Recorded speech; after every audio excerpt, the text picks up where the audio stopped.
విన్నారు కదా, విరేచనహర కషాయం తయారు చేసుకోబోతున్నాము. మరి దానికి కావాల్సిన పదార్థాలు ఏంటో తెలుసుకుందాం. ఉసిరికాయ ఆకులు, మెంతులు. కావాల్సిన పదార్థాలు తెలుసుకున్నాం కదా, ఎలా తయారు చేయాలో ఏంటో కూడా చూసేద్దాం. సో మ్యామ్, ముందుగా ఏం చేద్దాం అంటే, ఇప్పుడు మీరు చెప్పింది నాకు కొంచెం చిన్న డౌట్ మ్యామ్.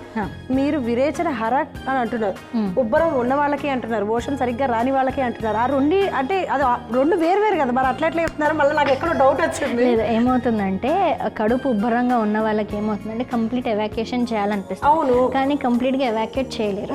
సో అలా ఎక్కువ సార్లు వెళ్లాల్సి వస్తుంది అనమాట. సో ఇదేం చేస్తుంది అంటే, అట్లా ఎక్కువ సార్లు వెళ్లకుండా ఒకేసారి మొత్తం అంతా కంప్లీట్ గా ఎవాక్యుయేట్ చేయడానికి ఉపయోగపడుతుంది. సో అందుకని అంటే రిపీటెడ్ ఎక్కువ వెళ్ళడం వల్ల ఏమవుతుంది, డీహైడ్రేషన్ వస్తుంది. సో అలా ఎక్కువ విరేచనలు అవ్వడం వల్ల చాలా వీక్నెస్ వచ్చేస్తుంది, డీహైడ్రేషన్ వస్తుంది. తర్వాత దానివల్ల షుగర్ డౌన్ అయిపోతుంది. అండ్ చిన్నపిల్లలు కాకపోయినా పెద్దవాళ్ళలో ఇలా జరగచ్చు అనమాట. సో అందుకని అలా కాకుండా ఉండడానికి మనం తీసుకున్న ఒకేసారి అవుతుంది, ఫ్రీగా కూడా ఉంటుంది. రెండు విధాలుగా ఉపయోగపడేటందుకు ఉంటుంది అనమాట. అదే అంటే మనకి ఇంగ్లీష్ పదాలకి తెలుగు అంటే మన సాంస్క్రిట్ పదాలకి కొంచెం డిఫరెన్స్ అనమాట. అదే నిజంగా నా డౌట్ని అయితే సూపర్గా క్లియర్ చేశారబ్బా. మీకు కూడా అదే డౌట్ వచ్చింది కదా. ఓకే,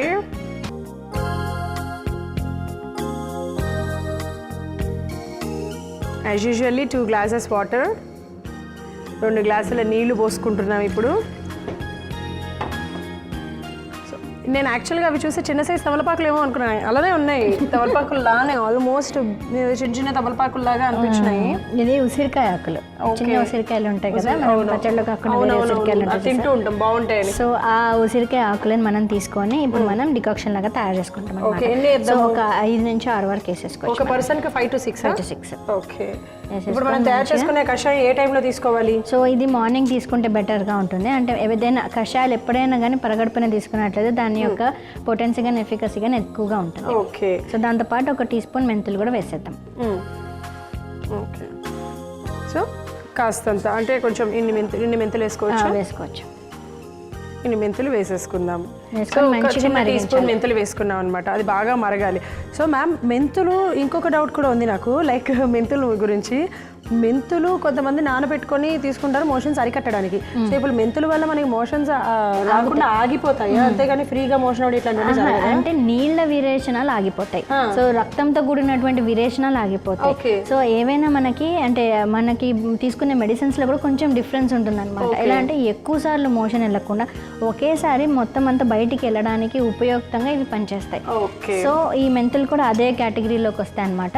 బోలస్ ఫార్మేషన్ కి అండ్ ఒకేసారి ఎవాక్యుయేట్ చేయడానికి ఉపయుక్తంగా ఉంటాయి. ఓకే, సో ఇది బాగా మరగనిద్దాము. మామూలుగా డైరెక్ట్ గా తీసుకుంటే కొన్ని ఉపయోగాలు, డ్రై రోస్ట్ చేసి ఇట్లా నానబెట్టి తీసుకుంటే డిఫరెంట్ గా ఉంటుందా? అండ్ ఇది మనకు వెయిట్ లాస్ కి కూడా ఉపయోగపడుతుంది అనమాట. సో మెంతులు ఎప్పుడైనా కానీ గ్లూకోజ్ లెవెల్స్ ని కంట్రోల్లో ఉంచుతాయి.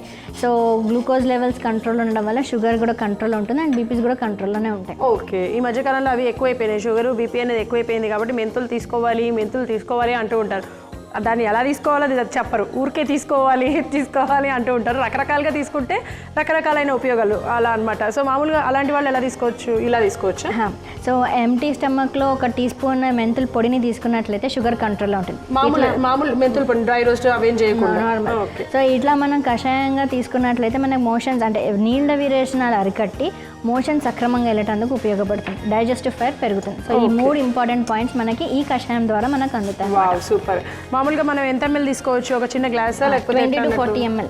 ఓకే, ఎవరైనా తీసుకోవచ్చు, ఏజ్ లిమిట్ ఏమైనా ఉందా? ఎవరైనా తీసుకోవచ్చు, ముఖ్యంగా చిన్నపిల్లలు అధికంగా ఉంటుంది కాబట్టి చిన్నపిల్లలకి 20 ml రోజు ఒక 10 to 15 days ఇచ్చినట్లయితే మోషన్ ఫ్రీగా అవుతుంది. అంటే అదే నీళ్ళ విరేచనాలు ఆగిపోయి మోషన్ ఫ్రీగా అయిపోతుంది అండ్ ఆకలి కూడా బాగా అవుతుంది. ఓకే, ఈ విషయాన్ని చెప్పడానికి కూడా చాలా మంది మొహమాట పడుతూ ఉంటారు. అంటే మాకు మోషన్ అవ్వట్లేదు అని చెప్తే మళ్ళీ ఏమన్నా అనుకుంటారేమో అని చెప్పి మొహమాట పడుతుంది, అది కూడా చెప్పడం మానేస్తూ ఉంటారు. అట్లా మొహమాట పడద్దు, ఎందుకంటే మెయిన్ అదే మనకి తిన్న ఆహారం సరిగ్గా అరిగితేనే మనం ఆరోగ్యంగా ఉన్నట్టు. ఒక్క విషయమే గుర్తుపెట్టుకోవాలి. ఇది కూడా చక్కగా మరిగిపోయింది, మంచి ఎల్లో ఆరెంజ్ కలర్ వచ్చేసింది. స్టవ్ ఆఫ్ చేసి ఇప్పుడు వీటిని కూడా వడకొట్టేసుకుందాం. సో స్టవ్ ఆఫ్ చేస్తున్నాను. కొద్దిగా చేదుగా ఉంటాయేమో, కొంచెం చేదుగా. మెంతులు కూడా వేసాం కదా అందులో. గ్రీన్, అబ్బా ఎంత బాగుందో అసలు కలర్ ఆ గ్లాస్లో. సో గ్రీన్ టీ లాగా కూడా బాగా ఉపయోగం. చూడ్డానికి గ్రీన్ టీ లాగానే ఉంటుంది కానీ గ్రీన్ టీ మాత్రం కాదు, మెంతులు వేసాం కాబట్టి నాకు ఆ చేదు స్మెల్ వస్తుంది. కానీ తాగితే మాత్రం దీని యొక్క ఆరోగ్య ప్రయోజనాలు, ఔషధ గుణాలు అనేటువంటి చాలా మెండుగా ఉన్నాయి. సో ఎవరైతే ఇరిటబుల్ బౌల్ సిండ్రోమ్తో బాధపడుతున్నారో వారందరికీ కూడా ఇలాంటి కషాయం చక్కగా ఉపయుక్తంగా ఉంటుంది. సో డైలీ తీసుకోవచ్చు. ఆల్మోస్ట్ 10 to 20 days అలా తీసుకుంటే బెటర్గా ఉంటుంది. సో 20 to 40 ml తీసుకోవాలి. ఓకే,